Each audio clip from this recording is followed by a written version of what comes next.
बहुत परेशान लग रहे हो। पैसों की बहुत दिक्कत है मुझे।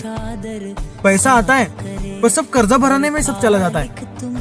बचा कुचा पैसा रहता है उससे राशन लाना भी बहुत मुश्किल हो जाता है।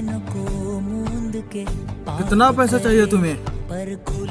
जितना पैसा चाहिए उतना कम ही लगता है मुझे।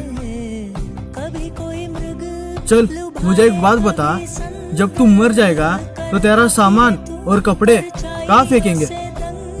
मेरा सामान और कपड़े शमशान में फेंक देंगे और तेरा कमाया हुआ धन घर वाले ले लेंगे।